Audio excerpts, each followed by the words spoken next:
Os sonhos e sua interpretação na análise junguiana.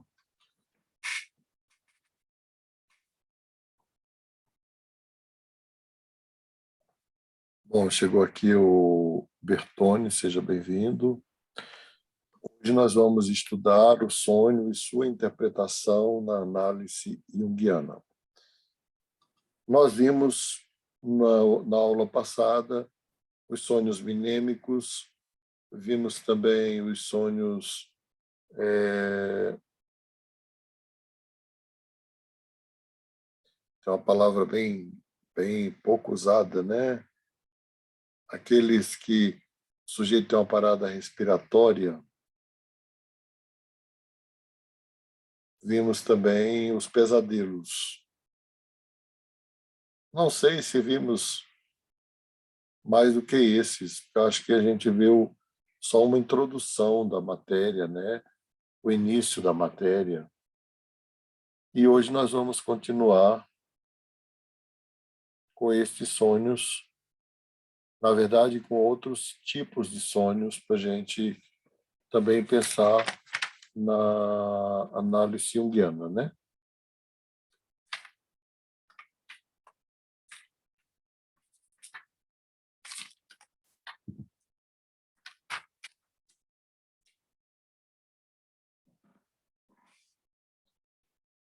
Então, está aqui também a Gabriela.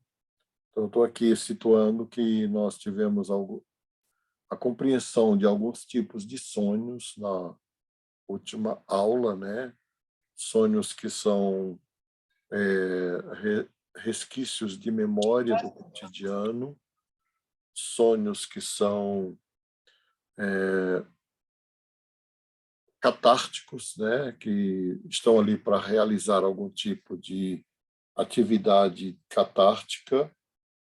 Vimos também aqueles sonhos, que eu ainda não lembrei o nome de novo aqui, que são catalepsia, né? Sonhos catalépticos. E vimos os pesadelos como sonhos que também tentam equilibrar a psique. E hoje nós vamos ver mais alguns sonhos e vamos ver, então, como podemos interpretar os sonhos de uma forma mais objetiva na psicanálise, na análise junguiana. O outro tipo de sonho que nós podemos destacar aqui é o que eu vou chamar de sonhos teleológicos, que são sonhos que nos preparam para vivermos uma etapa da vida ou alguma fase da nossa existência ou algum episódio da nossa existência. Esses sonhos, eles tanto nos preparam para vivermos coisas boas, eventos bons, edificantes, grandiosos, não é? Como também nos preparam para vivermos situações limítrofes, como enfermidades graves, por exemplo, ou às vezes até, eu já ouvi narrativa da pessoa ter sonhado o mesmo sonho, até em relação a determinados acidentes graves. O que caracteriza o sonho teleológico, que eu vou chamar, que é o termo que o Jung dá para ele, são sonhos que têm sempre a mesma mensagem e são absolutamente repetitivos.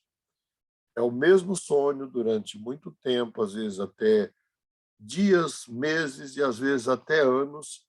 A pessoa sonha com o mesmo conteúdo.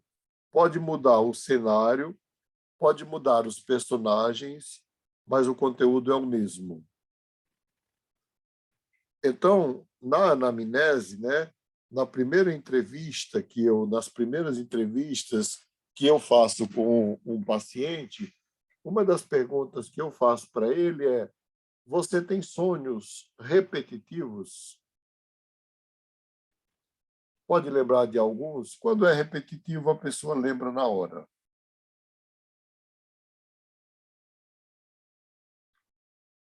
Bem, esses sonhos eles podem apontar para algo extraordinário, como eu falei, não é? Por exemplo, não é incomum mulheres jovens sonharem que estão grávidas e sonham, inclusive, dando à luz o bebê. Não é incomum. Isso sonham durante um determinado período da vida, até que realmente engravidam e dão à luz o bebê.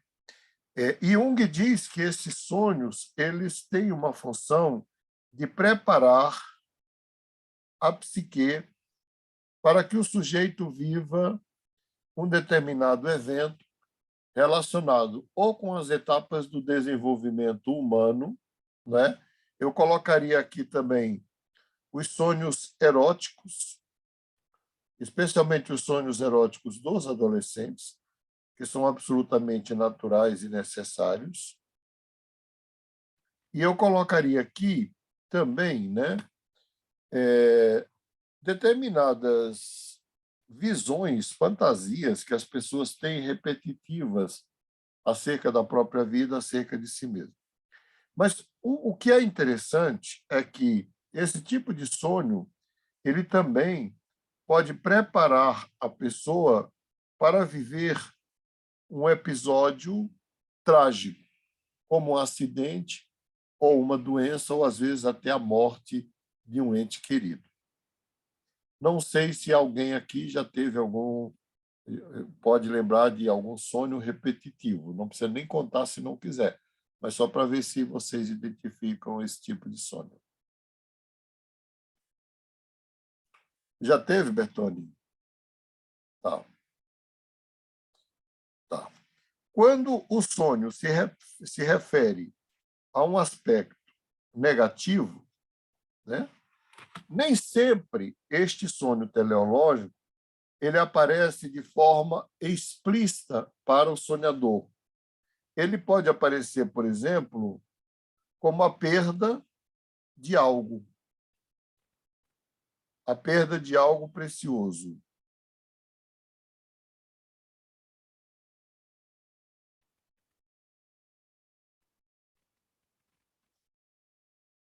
A pessoa vai sonhando, por exemplo, que perdeu o carro, que procura a casa e não encontra, que procura um ente querido e não encontra, que perdeu a chave da casa e não encontra, que perdeu a carteira com todos os documentos e não encontra.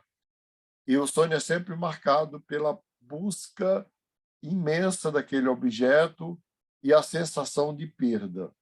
Nestes casos aqui, pode ser que o sonho esteja indicando uma passagem dolorosa da vida daquela pessoa, ou relacionada com ela mesma, ou relacionada com uma pessoa do sistema de relacionamento amoroso dela.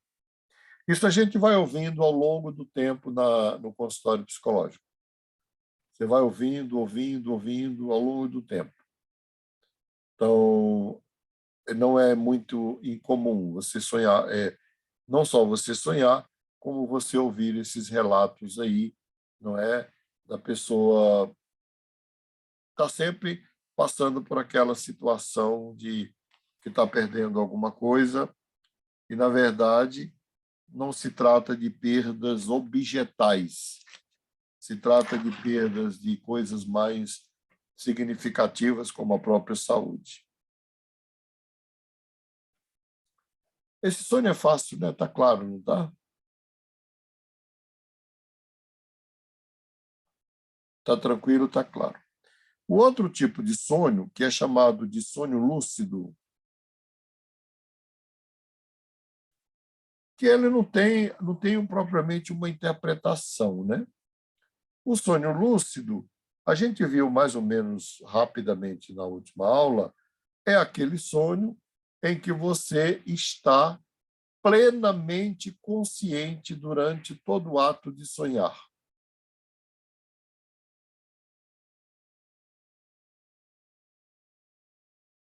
Alguém já teve algum sonho aqui assim?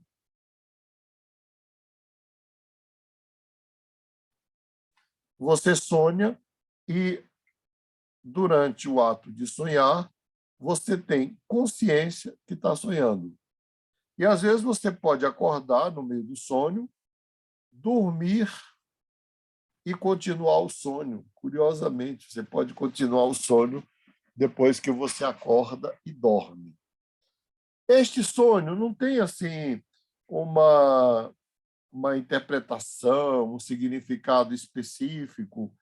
Na verdade, preste bem atenção, o ato de sonhar, ele é um preditor de saúde mental.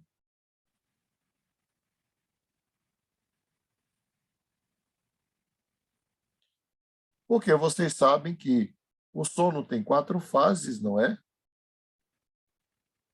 Tem 4 fases. E a quarta fase, que é quando o sujeito sonha, é exatamente quando ele realmente se desligou da realidade externa.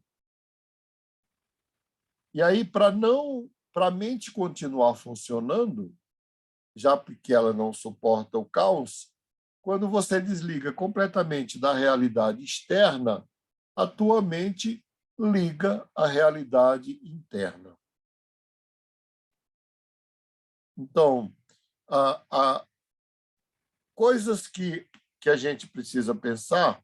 Então, sonhar por si só já é um preditor de saúde mental. Se você fala assim, você dorme? Não, já é um problema, não é?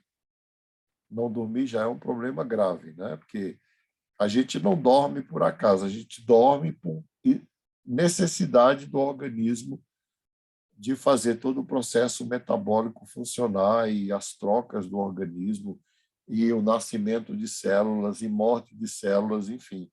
O próprio crescimento humano se dá muito mais durante o período de sono do que acordado. Mas você dorme, durmo e sonha? Não. Bom, 2 coisas podem acontecer. A primeira é que ele pode não lembrar do sonho, não é? Ele pode não lembrar. E a segunda questão é que ele realmente pode dormir, mas não relaxar suficientemente para sonhar. Isso ocorre muitas vezes com o uso de medicação indutores de sonhos, né? De sonos. Indutores de sono, como quetiapina, Stilnox, alprazolam e Rivotril. Com esses indutores de sono, tanto a pessoa pode sonhar de uma forma exagerada, como ela pode dormir e não sonhar. De qualquer forma, alguém dizer que sonha já é um bom preditor de saúde. A última categoria de sonho que a gente vai ver, antes de ver a interpretação do sonho, são os sonhos premonitórios.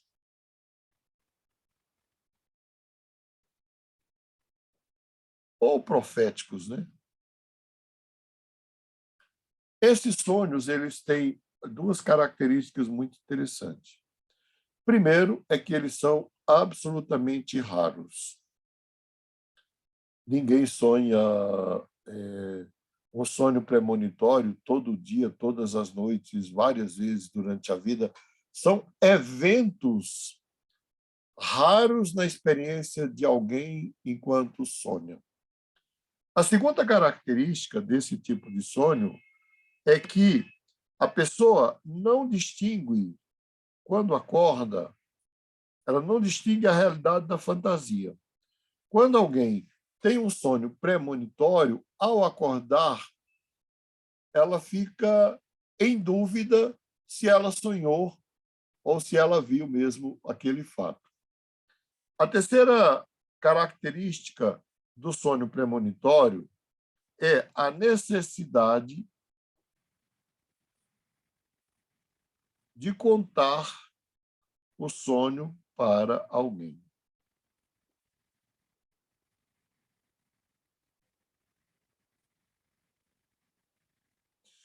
Eu já ouvi vários relatos de sonhos premonitórios, vários, né? Não sei se vocês lembram de algum ou se já ouviram também. Professor, eu tenho um rápido. Quando aconteceu o tsunami, uma semana antes, eu sonhei com corpos espalhados em toda a praia com a barriga cheia. Os corpos eram cheios de água. Eu corria muito, corria para subir em algum lugar que me protegesse das ondas. E, coincidentemente ou não sei, só sei que 2 semanas depois aconteceu o tsunami. Mas aquele sonho foi muito vívido. Aí eu tive que contar para minha esposa, né? Foi muito, muito forte. Parecia que eu estava ali mesmo, assim, andando entre os corpos e correndo, experienciando todo aquele drama, né? Isso foi literalmente só uma vez que aconteceu para mim, pelo menos, de talvez uma coisa que aconteceu no futuro que eu pude relacionar assim, muito fortemente. Né? Sim. Alguém aí tem mais algum exemplo de sonho premonitório? Eu tenho um exemplo de uma amiga, que ela é mais velha já, ela tem 70 anos, mas ela sonhou antes de conhecer o marido, 3 dias antes, que a mãe dela morreu quando ela tinha 13 anos. Então ela era uma pessoa que, assim, dificilmente ela tinha uma ligação muito forte, assim, ela tinha uma ligação muito forte com a mãe, mesmo a mãe tendo morrido. E 3 dias antes ela sonhou com a mãe dela num jardim cheio de flor, assim, falando que ela ia conhecer um oriental, ia ser o amor da vida dela. E aí 3 dias depois ela conheceu o marido dela, tipo que, enfim, estão 30 anos juntos e E eu acho que aquilo para oriental? ela foi muito importante. Um oriental, um japonês. Oriental. Boa noite, mestre. Boa noite, Alex. Estou no hospital aqui, a Nayara fez uma operação, tô aqui ajudando ela. Ah, mas ela está bem? Tá bem, foi uma apendicite de emergência. Isso não avisa, né? De um dia para o outro, tem que internar. Eu lembrei da história do Jung, que ele preveu acho que a Primeira Guerra Mundial, né? Que ele viu a Europa banhada de sangue, não foi? Alguma coisa assim? Foi. Pelo menos eu vi num filme, né? No filme Não, ele conta. tá no livro Memórias, Sonhos e Reflexões. Né? Ele estava dentro do trem antes da guerra, uns 3 ou 4 anos antes, e ele dormiu e ele sonhou com milhares e milhares e milhares de jovens homens mortos e banhados em sangue, né? Ele registrou isso e depois ele viveu a Primeira e viveu a Segunda Guerra Mundial. Agora, deixa eu fazer um pouco da advogado do diabo aqui também, né? Sim, sim. Eu acredito nessa possibilidade porque eu acredito na transcendência. Porém, eu fico pensando no seguinte: quantos sonhos a gente não tem aleatórios com pessoas, com situações, com X, e que não acontece. Aí, de tantos sonhos que a gente sonha todo dia e várias vezes por dia, uma dá certo, e aí a gente fala, então esse foi premonitório. Tá, mas e os outros 364 que a gente teve que, né, não é o meio que em termos de probabilidade que eu quero dizer, né? Não é uma chance de ser só uma coincidência mesmo? Pode ser só uma coincidência, mas pode ser também, até mais racional do que uma coincidência, de que você tomou conhecimento, de alguma forma, de alguns fragmentos do problema e a tua psique, intuitivamente, ela resolve o problema para você. Então, vai ser assim. Então, eu acredito mais nessa segunda hipótese. Isso aí para mim Oi? soa encaixa melhor, assim. Mais razoável, né? Não que eu não acredite né? Eu sou Sim, cristão, né? Na Bíblia tem sim, trocentos sonhos premonitórios, sim. mas faz, por exemplo, o Edu, né, ter sonhado com esse lance e tal, ou o próprio Jung, né? Eu acho que o Edu não é o caso, eu acho que é o próprio Jung. Certamente ele sentia as tensões geopolíticas da época Sim, e do aumento do nacionalismo, por exemplo, que foi uma das sim, causas, o aumento da ganância sobre os povos sim, colonizados, o aumento da das guerras, das disputas entre as nações ali da Europa, Uhum. e provavelmente toda essa tensão ia culminar numa grande guerra, né? Então, Uhum. Sim, eu concordo. Professora, eu ia comentar que, assim, se a gente, né, pensa que tudo, de certa forma, é energia, e a gente está conectado energeticamente, Uhum. eu acredito que isso traz um movimento que é desconhecido para nós, né, e que pode trazer esse tipo de sonho, né, que é um momento realmente que a mente relaxa e te traz essas informações. Eu tive, assim, na verdade, tem uma experiência, né, que foi meu irmão, que ele era pequenininho, ele tinha 4 anos, quando ele teve um sonho e falou que o Papai do Céu tinha falado para ele que ele ia ter uma irmã chamada Gabriela. Minha mãe não sabia que estava grávida. Uhum. E, na verdade, minha mãe não podia ter outro filho, né? E aí, questão de 3 semanas depois, ela ficou sabendo, né, que estava grávida. E, enfim, meu nome veio daí. Então, assim, você vê, e é uma coisa de criança, né? Então, assim, eu acredito muito nessa questão da energia, né, que nos rodeia e que a Eu gente concordo. se conecta. Você abriu um capítulo aqui, né, que eu tinha deixado de fora, porque eu penso que isso é muito possível, que você está falando, com pessoas que têm conexões emocionais profundas. Aí eu penso que também não é uma coisa que eu pensei ontem, é uma observação. Eu trabalhei só 35 anos com psicologia da religião, com teólogos. Então, foi o maior laboratório que eu tive na minha vida, foi da psicologia da religião para teólogos. E eles traziam os relatos. Né? Vamos lá.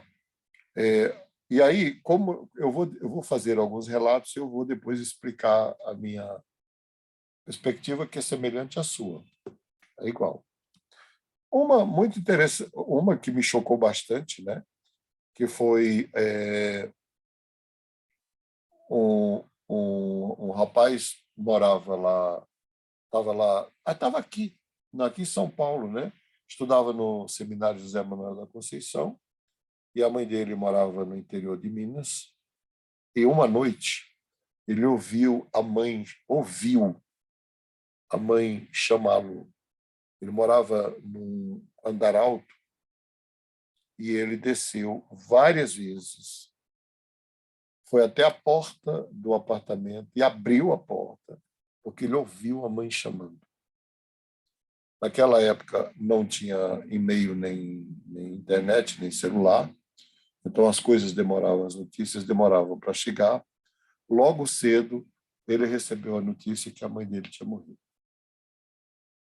Então, eu já ouvi inúmeros relatos parecidos. Inúmeros. Eu tive uma experiência pessoal, né? Aham. E não está relacionado com sonho, mas eu sou viúva, né? Para quem não sabe, o professor já sabe, tem essa informação. Mas meu esposo, quando faleceu, eu estava em São Paulo e ele estava na Praia Grande, né? Que ele dava aula lá. E ele tinha ido para o apartamento que a gente tinha lá e ele foi em casa para tomar um banho e iria dar aula. E em casa ele acabou falecendo, né? E eu tinha saído para trabalhar em São Paulo e, assim, do nada me deu um estalo de falar, nossa, como que ele tá? Assim, uma preocupação. Eu tentei ligar, não consegui, mas assim, na hora, a mensagem que vinha para mim era: pede para alguém ir no apartamento. Não tinha razão para isso, sabe? Porque ele ia estar dando aula, ia estar fora. E assim, no momento que eu não consegui falar com ele, já veio isso. Não foi uma coisa que, levou o tempo, né? E eu liguei para o meu sogro e falei para ele, porque ele estava lá na Praia Grande. E ele ainda relutou, falou: imagina, que eu vou entrar no apartamento, né? Ele não tá. Ele foi até lá, realmente, ele não respondeu. Ele falou: não, mas eu não vou entrar no apartamento, ele deve estar em algum lugar. E eu falava para ele: entra no apartamento, senão eu vou sair daqui e vou para aí. Mas eu estava nervosa, né? E ele falou: não vai pegar a estrada. E, enfim, aí depois de um tempo, ele conseguiu entrar lá no prédio, né? Realmente entrou e ele estava no apartamento. Então, foi uma coisa também, não sei explicar, não teria razão para eu pensar nisso, né? De entrar no apartamento a qualquer custo, né?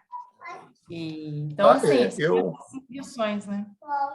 Eu deixei fora do sonho, porque esses fenômenos, para mim, eu já vivi alguns desses algumas vezes, eu, Márcio, né?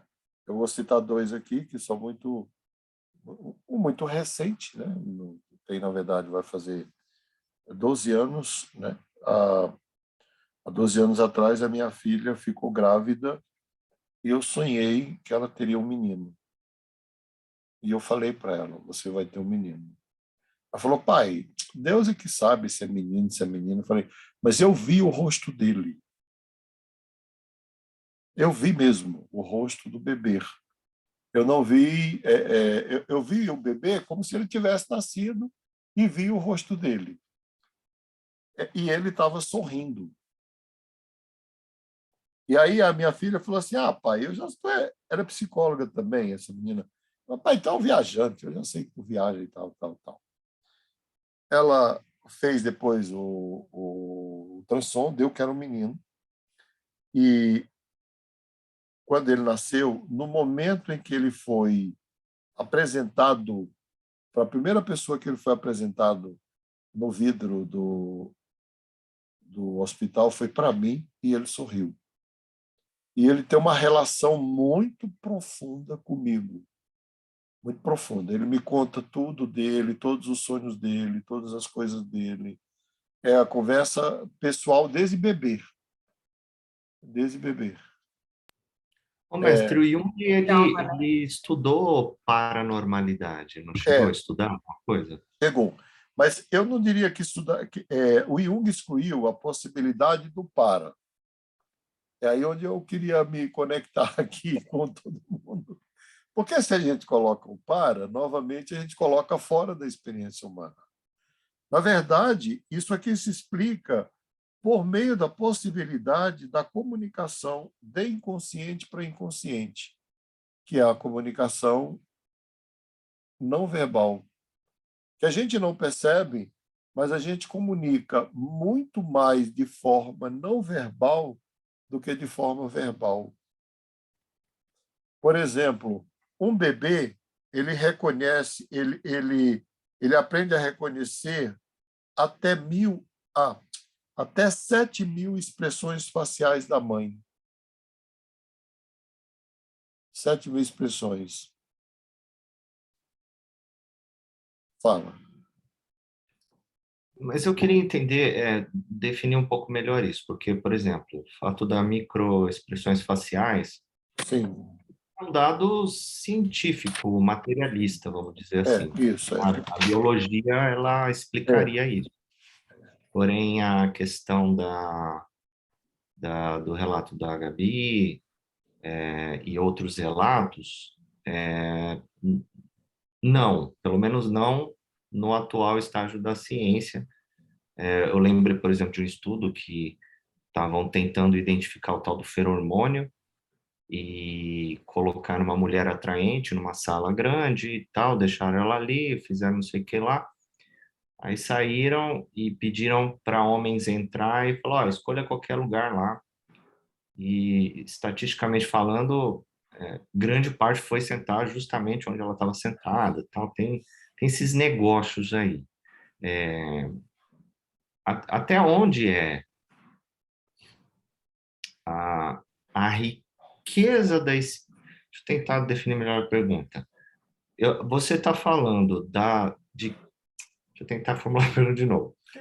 A psicologia analítica, ela leva em conta os fenômenos supracientíficos ou não?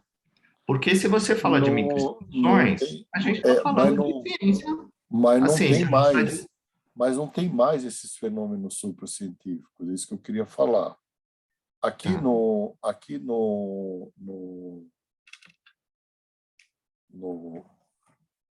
na USP, né, tem um laboratório de psicologia anomalística.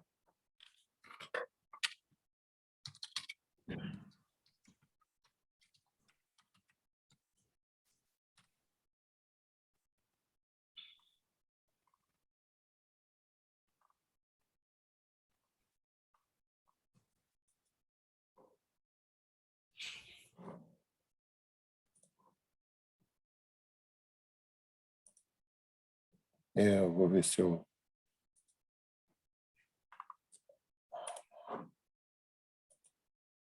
Pronto, tá aí, tá vendo? Uhum. O que é a definição de anomalístico? Isso, eu fiquei 10 anos nesse laboratório, 10 anos. Eu pesquisei nesse laboratório o messianismo. Publiquei 3 artigos pela revista da USP, nesse laboratório, meus. Publiquei um livro em parceria com os membros do laboratório. Na minha época, o laboratório era coordenado pelo Dr. Geraldo Paiva. Quando ele completou 70 anos, ele abriu um concurso, e o melhor discípulo dele, é porque eu tenho um problema, eu não me considero discípulo dele, mas o melhor discípulo dele se candidatou à vaga e continuou, que é o Wellington Zangari, e a esposa dele, a Fátima Machado. Os dois são grandes amigos meus, porque nós pesquisamos durante 10 anos juntos, né? Por exemplo, aqui estuda o quê? Aqui estuda todos os fenômenos ditos paranormais da experiência humana. Aqui estuda as curas milagrosas, os sonhos proféticos, os sonhos premonitórios proféticos. Aqui estuda a experiência de quase morte. Aqui estuda a experiência de abdução e mais uns 10 fenômenos parecidos. Bom, nós não tínhamos ainda, nós não tínhamos um nome para chamar isso. A anomalística é recente. Nós não tínhamos um nome para chamar, né? Aí nós chamávamos esses fenômenos de fenômenos contra-intuitivos. Fenômenos contra-intuitivos. Então, eu pesquisei, né?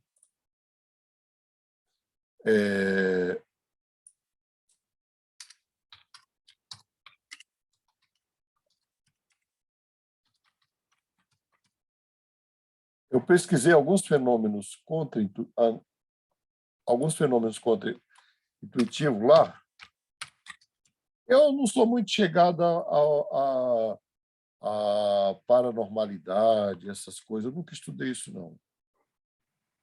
Mas eu estudei. Bom, aqui você tem, então, vocês têm aí já a referência, não é? Que é o laboratório, que vocês podem... Inclusive, alguém aqui, se quiser, depois pode fazer mestrado lá. Eu tenho um trânsito total, já encaminhei, acho que umas 7 psicólogos e psicólogas para fazer mestrado e doutorado lá. Eu sou da casa, né? Eu ajudei a criar, fiquei 10 anos, enfim. E, recentemente, o Wellington Zangari, ele publicou essa obra aqui, As Variedades da Experiência. Na verdade, ele traduziu essa obra, que é As Variedades da Experiência Anômala, que eu vou colocar aqui, né? Está aqui. Está vendo aí, ó? As Variedades da Experiência Anômala, Análise de Evidência Científica. Na verdade, isso daqui é um compilado de toda a pesquisa feita no mundo inteiro, na Europa e nos Estados Unidos. Aqui só tinha as pesquisas que nós fizemos, não é? E o que vai aparecer aqui, né?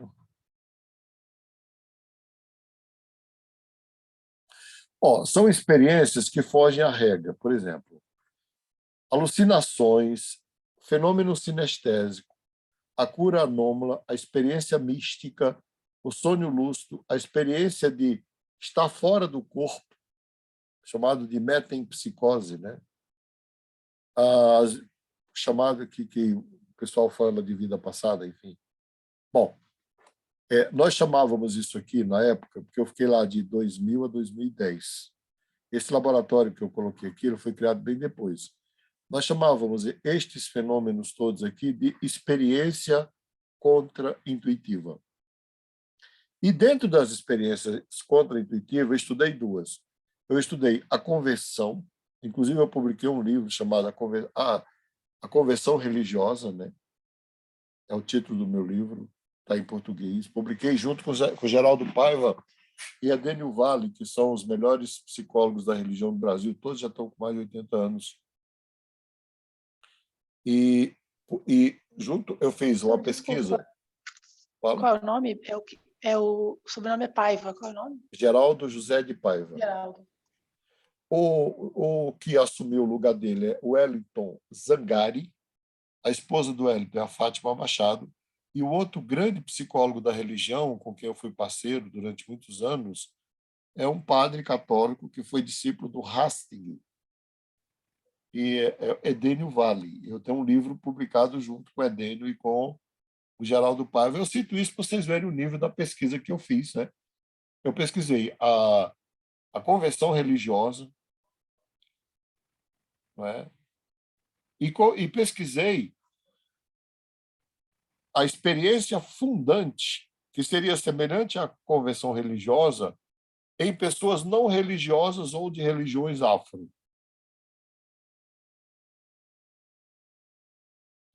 Então, nós temos também pessoas que conversões radicais, ou a religião, ou algum chamado da vida. O que me impressionou mais foi a conversão de uma embaixatriz. Ela faleceu já, chamava-se Gisele Cossá. O nome dela aqui no Brasil, que ela adotou, era Ominda Aruyar. Ela foi uma das sucessoras da mãe menininha do Cantuá. Ela chega no Brasil na década de 50 como embaixatriz. Ela foi da Resistência Francesa. Ela era doutora e professora da Universidade de Sorbonne. E ela publicou 20 livros depois aqui no Brasil. E eu fiquei um dia inteiro com ela, um dos mais produtivos da minha vida, né? Ela já tinha 86 anos, 4 anos depois ela morreu. Muito lúcida, total. Luz total. Então, ela disse que ela vinha descendo o carro que ela estava, o motorista desceu lá a Serra de Petrópolis, e aí o carro capotou na serra, caiu numa ribanceira, se acabou, o motorista morreu, ela quebrou várias costelas, mas ela disse que ela foi visitada por uma entidade que ela chamou na época de... Ela não sabia quem era a entidade, então ela foi... E isso fez com que ela conseguisse ficar viva, e depois ela foi socorrida e sobreviveu. E aí ela procurou um grande antropólogo brasileiro, Roger Bastide, que também era da Sorbonne, e que fundou a USP, e estava aqui ainda vivo, e o Pierre Verger, e eles fizeram ela entender que aquela entidade que ela tinha visto era do candomblé. Bom, aí o que ela decide fazer? Ela decide se converter ao candomblé, seguir o candomblé, e ela era calvinista e o marido também, calvinista. E ela chega e fala para ele, olha, agora vou me tornar seguidora do candomblé. Vocês imaginam, né? A embaixatriz da França, calvinista, de tradição calvinista, os amigos tudo calvinista, porque Pierre Verger era calvinista, hoje Bastide também, eles fundaram a USP, enfim. Termina em divórcio e ela vai morar lá, no lugar onde ela viveu aquela experiência mística, e ela funda ali a cidade fluminense de Santa Cruz da Serra. Quando eu peguei alguns desses nomes e eu fui atrás para ver o que tinha acontecido. São experiências contraintuitivas semelhantes à conversão religiosa. Tem uma figura aqui, José Martins. José Martins, ele é o curador da Fundação de Fernando Henrique Cardoso. Não tem ligação política nenhuma com José Martins nem com Fernando Henrique. Mas José Martins, ele era protestante, era líder da Mocidade Presbiteriana de São Paulo, também da década de 60, e ele foi ter aula ele passou no vestibular para fazer sociologia com o Roger Bastide aqui, da primeira turma de sociologia da USP. E ele se converteu à ciência. Tornou-se um grande sociólogo, um grande cientista, e abandonou completamente a religião. Aí eu sentei com ele várias vezes, porque foram entrevistas longas, né? Ele falou, não sei, na hora que o cara começou a falar, aquilo fez tanto sentido para mim que nada mais fez sentido. O José Martins também tem uns 30 livros publicados, né? Os nomes que eu estou dando, se jogar no Google, você tem até documentários sobre eles, enfim.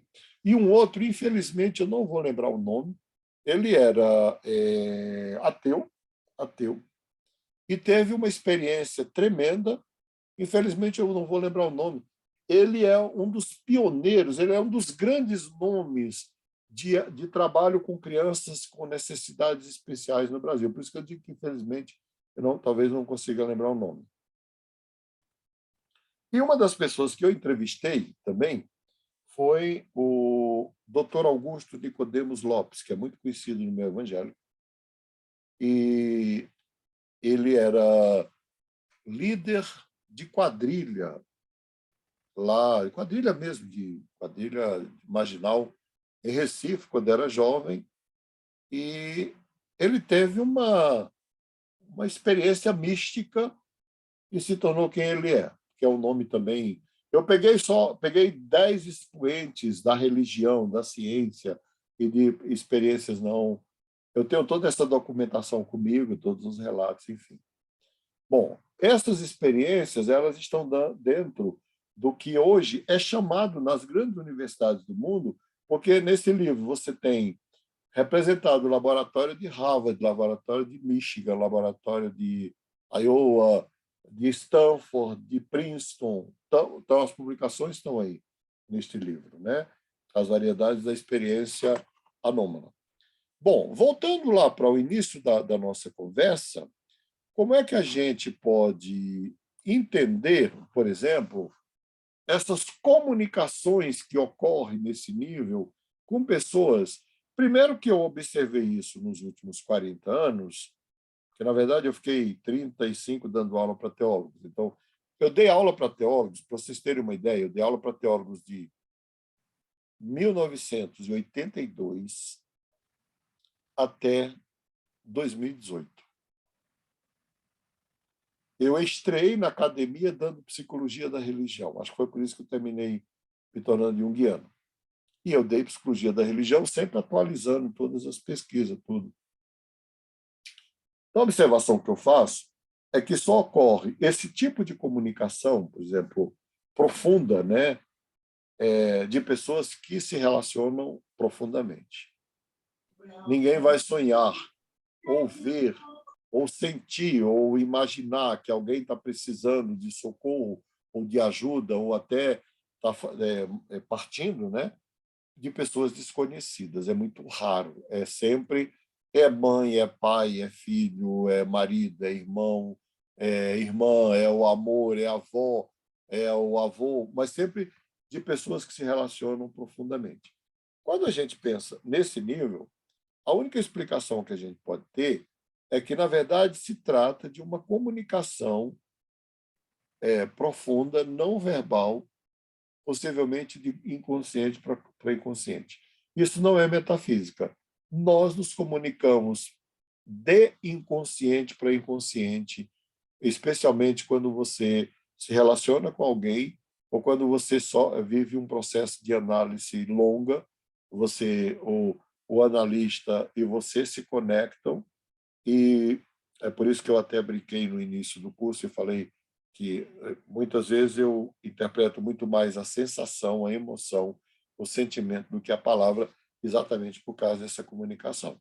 E essa comunicação, o Freud desafiava os analistas a terem. É tanto que Freud dizia que a diferença da psicanálise para o behaviorismo é que o behaviorismo era uma comunicação de ego para ego e a análise era uma comunicação de inconsciente para inconsciente. Professor, uma pergunta rapidinho. Agora, só para concluir, é claro, né, Alex, isso ainda fica no campo das hipóteses, porque Essas pesquisas são bem recentes. Elas começaram no final do século XX. Eu tive o privilégio de participar da criação do laboratório, que chamava-se... Esse laboratório pertence ao Instituto de Psicologia da USP, então era muito sério. Ele chamava-se Laboratório de Psicologia Social, Estudos da Religião. Né? Depois o Hélito teve a coragem de transformá-lo no Laboratório de Psicologia Anômala. Pois é.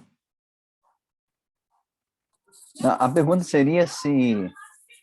porque, assim, dentro do processo de coaching, geralmente a gente tem ferramentas para poder analisar a pessoa, onde que ela está e tal. Minha pergunta seria se dentro desse contexto do sonho, teria algum assessment, algum questionário para que a pessoa pudesse, por exemplo, você vai fazer com ela uma terapia, antes disso ela respondesse alguns tipos de sonhos que ela tem, frequência de Ninguém sonho. pensou nisso ainda, mas eu acho que seria extremamente válido dentro da anamnese. Eu pergunto só pelos sonhos repetitivos. Por quê? Porque eles Sim. são preditores de algum evento da vida do sujeito. De repente, misturar as perguntas baseadas nos tipos de sonhos e aí Ou tirar uma categorizando, né? sessão só para isso. Nossa, bem boa porque ideia. daí a pessoa já vem para a sessão, se já tem um certo contexto, né? De qualquer forma, né? Eu tenho uma notícia para dar para vocês, né? Graças a Deus, a plataforma está liberada, eu acho que até essa semana já, configurada corretamente, que estava precária demais, né? Foi configurada. Vocês vão receber um conteúdo imenso, não é só as aulas.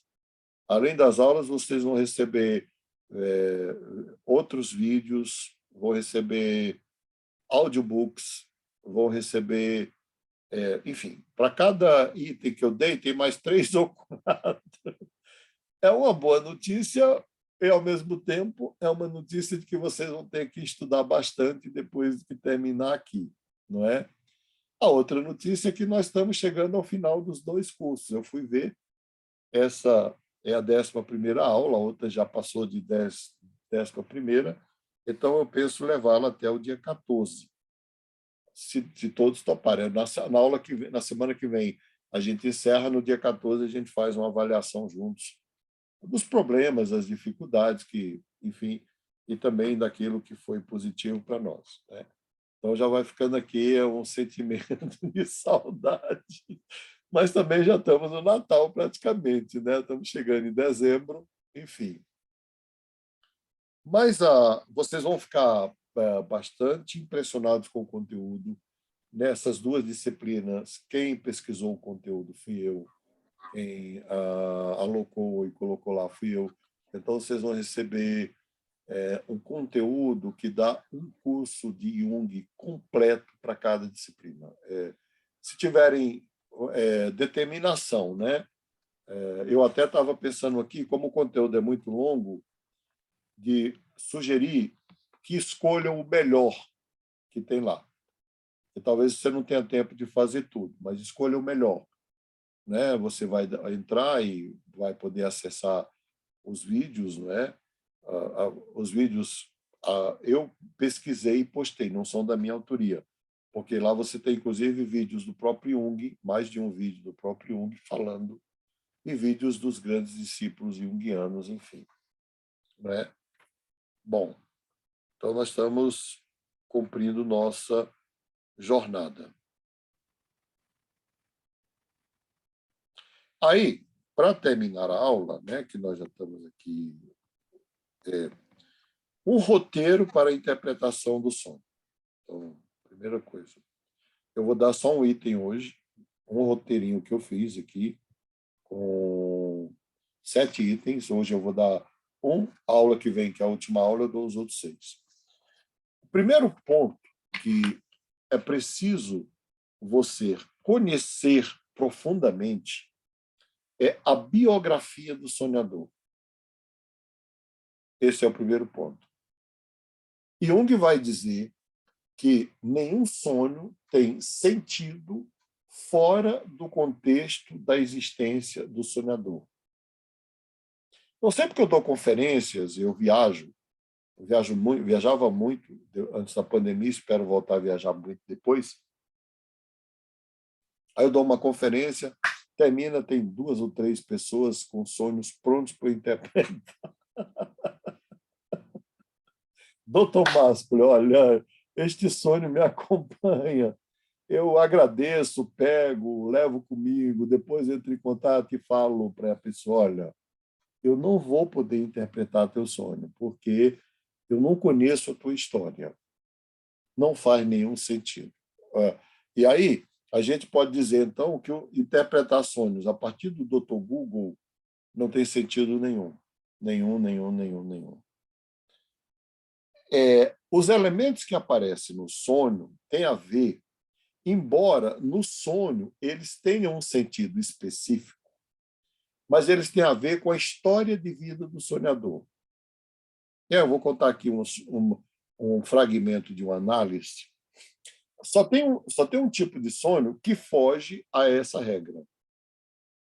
Aí eu ia contar um, vou contar 2. Né? Quais são os sonhos que fogem à regra da biografia do sonhador? Sonhos arquetípicos. Os sonhos arquetípicos. Os sonhos arquetípicos, eles são atemporais.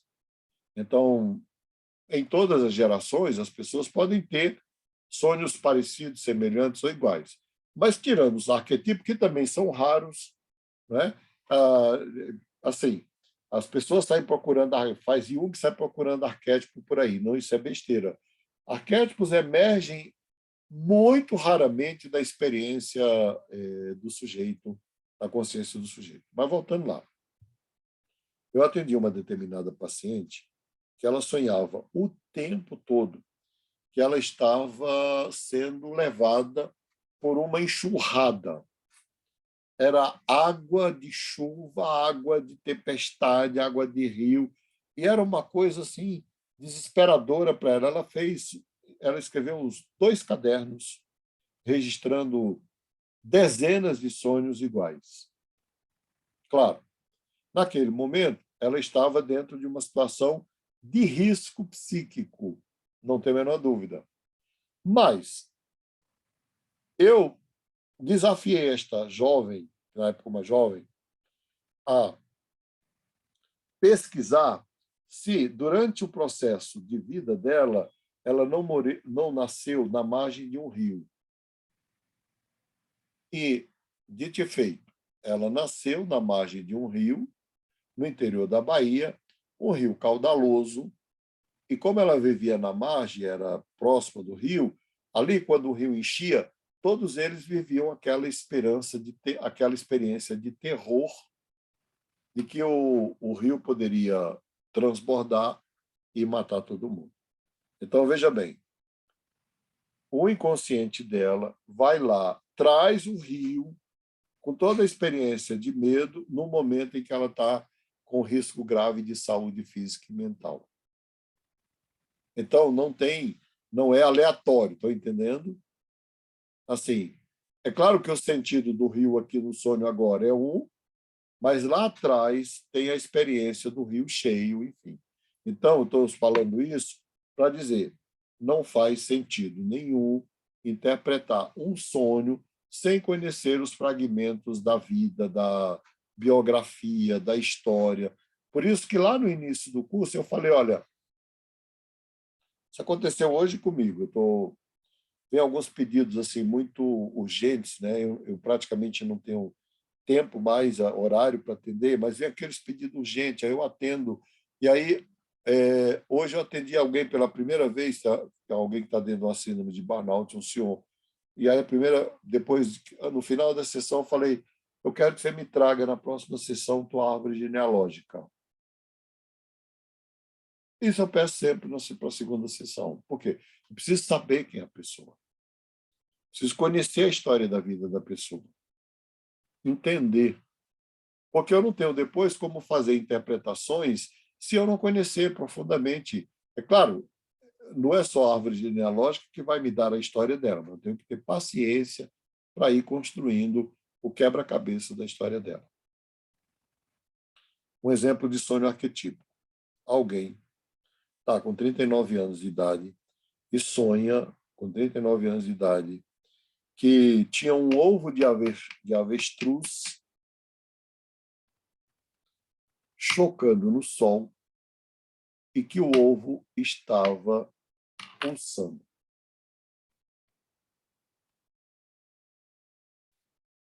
Bom, esse foi uma das...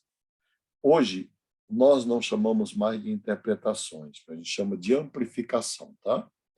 Não existe mais interpretação de sonhos. Por quê? Porque a gente não interpreta mais, a gente faz com que o paciente vá interpretando, a gente ajuda, mas ele é que tem que fazer a interpretação.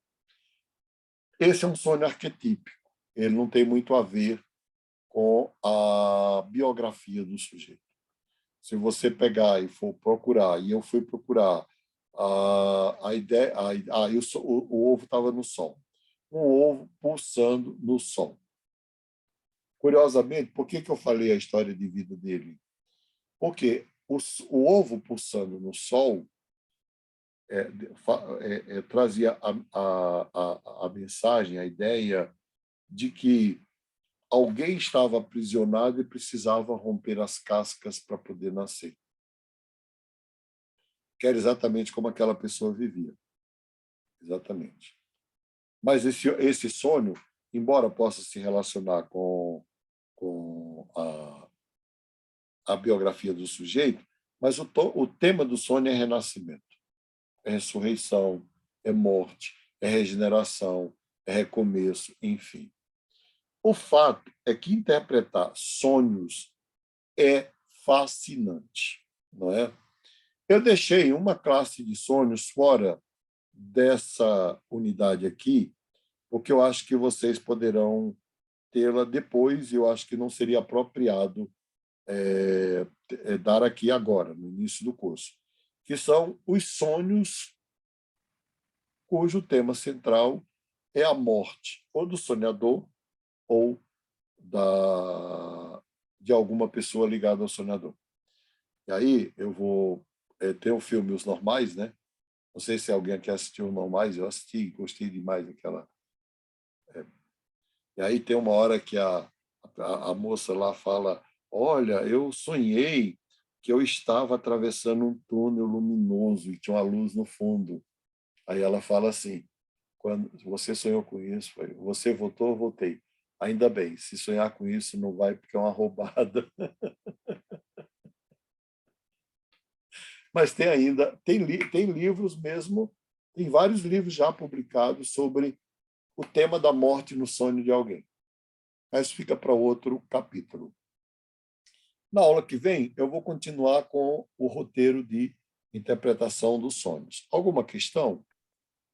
Sim, eu tenho uma. Em relação à sensação de déjà vu, que eu acho que todo mundo já teve, o que, no caso, a psicologia analítica diz sobre isso? E, além disso, aí eu não sei se alguém já teve, que eu nunca acho que falei isso com alguém, mas quando isso acontece com um sonho, já aconteceu comigo assim, de você estar em um lugar e aí você lembrar, naquele acontecimento, você lembrar que você sonhou com aquilo. E aí eu não sei se realmente é sonho ou se é só Vamos uma separar, sensação. vamos deixar o sonho Sim. para a próxima aula, mas a déjà vu. O déjà vu, essa experiência, na verdade, como é que a psicologia analítica interpreta? Jung fala que o que você guardou foi a sensação.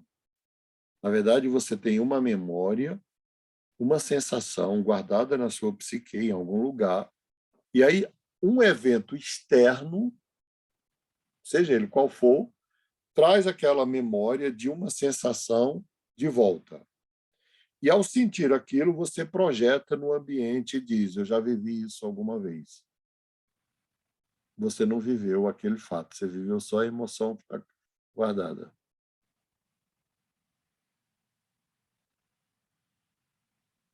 Eu acho que faz mais sentido.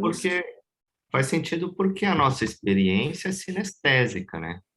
Nunca é só visual, né? A gente está sendo bombardeado por vários estímulos emocionais, visuais, perceptivos, táteis, olfativos. Isso tudo misturado tende a confundir bastante, né? A mente, né? Dando essa ilusão, né? De déjà vu. Você imagina um cheiro de um perfume, né, que está lá guardado. Aí, de repente, você cruza com uma mulher ou um homem que tem aquele perfume. Aí você vai reviver toda a sensação do perfume e olha para a pessoa e fala: eu acho que eu já vi essa pessoa alguma vez. Não viu. Você está projetando a memória que está guardada da experiência na pessoa. Ou no ambiente, né? Mas isso vai longe. Ó, a gente pode ficar aqui, porque tem muita coisa aí que vai longe, vai longe, vai longe, vai longe. Mas o Jung nunca espiritualiza nada disso. Só um comentário que me veio à cabeça aqui. Eu acho que na aula passada, na outra aula, que a gente falou sobre a questão do self, né, do que dá o equilíbrio. Acho que quando você é bombardeado com todos esses estímulos, pelo menos o que me vem à cabeça, e quando você está no self equilibrado, você tem essa capacidade, como já experimentei isso antes, ou isso aqui, eu digo por uma experiência própria de passar por isso, e aí tentar, eu estou tendo, o que eu estou sentindo agora? É um estímulo, eu já vi isso aqui antes, tentar categorizar de uma forma mais racional para tentar se centralizar, né?